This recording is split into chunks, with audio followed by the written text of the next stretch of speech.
Hey, it's Nikachu, and today we are going to go over mana weaving, the most common cheat in Magic the Gathering. Today we are going to explain what mana weaving is, how you get such a huge advantage from the cheat, but also we're going to go into the mind of the mana weavers to help explain why they do it. Most people mana weave without the intention of cheating because they just think that this is something they can innocently do. But after today's video, hopefully they're going to stop that. Cut it out, you mana weavers. So what is the mana weaving cheat? Let me explain.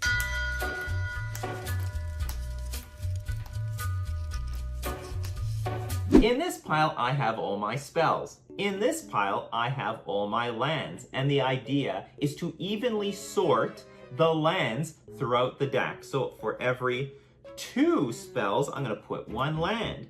Another 2 spells, I'm going to put 1 land. And when I'm done sorting this entire deck through, I'm going to have a completely, perfectly even distribution of lands throughout the deck. For every 2 spells, another land. For every 2 spells, another land. This is the single most common cheat in Magic the Gathering. It's a really low-level threat of a cheat because we have to shuffle our opponent's decks before the game starts, so we have a lot of control whether we're gonna get cheated or not. And when it's all said and done, we have a perfectly mana weave deck. So this is mana weaving in its purest form. So what are the advantages of mana weaving? Why is this considered cheating? Well, there are many advantages because it takes the randomness of Magic the Gathering out of the game. So basically, you're trying to reduce the number of times that you are getting unlucky. If you mana weave, you can keep more starting hands. That's a huge advantage. You can curve out more often because you're going to get a very good distribution of land drops off the top of your deck and a good chunk of spells. You're never going to get mana flooded. You're never going to get mana screwed where you have too few lands. You can also weave particular spells, distribute them throughout your deck so that you don't draw multiple copies of the same card. Might be advantageous to those combo players. They might need 1 copy of a card, but they don't need more than 1. So here's the most common question I get. Nikachu, can I mana weave if I sufficiently shuffle afterwards? And technically, yes. But practically speaking, no. So here's the deal. The official Magic the Gathering rulebook states, even in writing, that you're allowed to mana weave if you shuffle enough afterwards. But here's the thing. Are you shuffling enough? Here's a deck in its purest form, mana weaved. And let's say I shuffle 3 times. Is this enough? And the answer is no. You most definitely have not shuffled this deck enough. And someone who took this deck, mana weaved it, shuffled it a few times, still has a huge advantage. Very likely the lands are still equally distributed, mostly throughout the deck. And then if they present it to their opponent and they did not shuffle the deck and they only cut the deck, and that is why we shuffle the deck, people. When your opponent presents the deck to you, you shuffle it, you don't cut it, because they're going to take advantage of you with mana weaving. So in this case, the mana weaver has a huge advantage. So a lot of you in my comments section also fully admitted that you're mana weavers. And you think you can do it because you shuffle enough afterwards, which technically might be true. But practically speaking, I don't think this is the case. And I want to put out there how dangerous it is to be a mana weaver because it's happened to pro players. Look at Fabrizio Antieri, who was eventually caught for mana weaving. He ended up doing it against very low skilled players that weren't looking out for this cheat, gave him a huge advantage. Fabrizio ended up getting banned for this cheat, but has learned his lesson ever since. So if you mana weave, are you a cheater? Mana weaving arguments usually go nowhere because it goes something like this.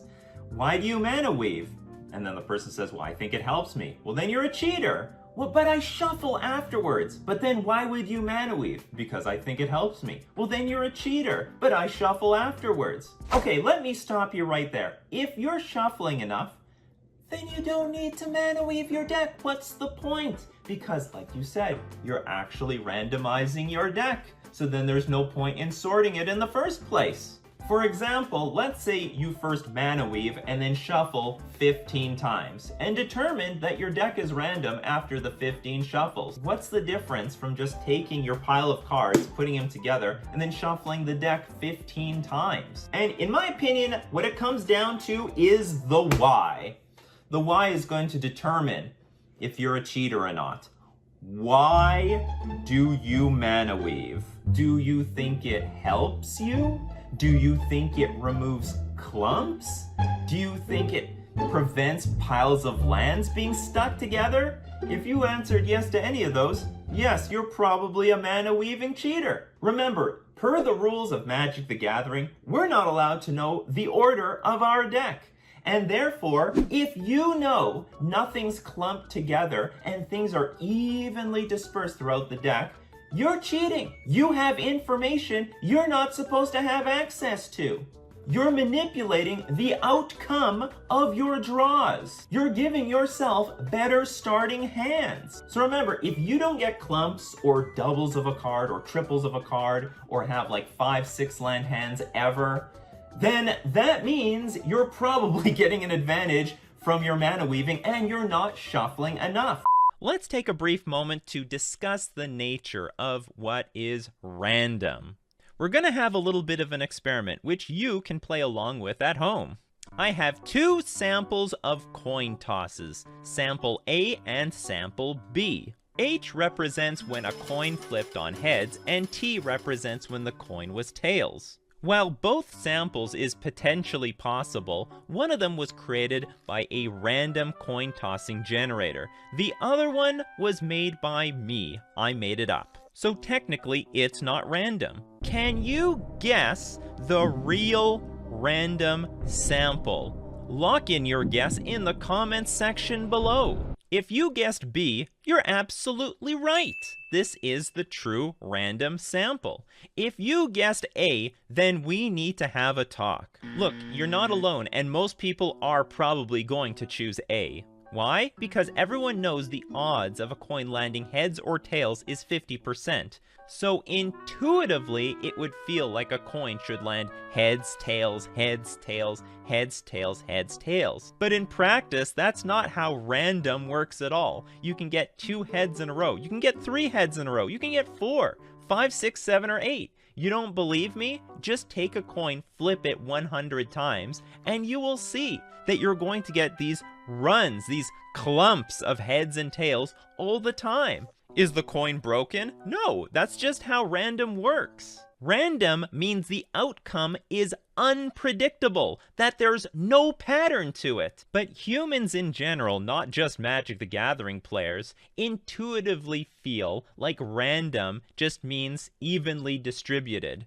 But when something's evenly distributed, it just creates a pattern. The odds of sample A coming up heads, tails, and alternating so often is like 1 in a bazillion. But it's this left sample that mana weavers desire, something that's predictable, something that looks fair. But the only way I could present a sample on the left like this is by just making it up, by rigging the outcome. And there lies the problem with the mana weavers, because they're manipulating their deck to a state that's actually statistically improbable. They're trying to deviate as far away as possible from something like in sample B, where it looks like the heads and tails are all clumped together. But this is what random actually looks like. So a lot of Magic players associate clumps of lands or clumps of spells as not being random. And what I'd like to get through to all of you, if there's a message you need to take home today, is that clumps are fine.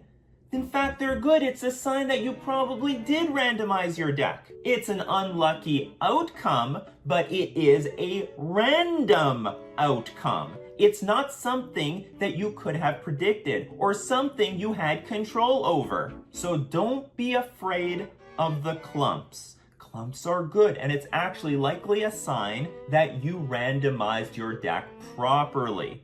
So another really common question I get is, Nikachu, how do you shuffle your cards back into your deck after a game? After all, everything's in piles. Probably a bunch of spells are in the graveyard. You got all your creatures on the battlefield and all your lands are in a pile. Let me show you how I do it.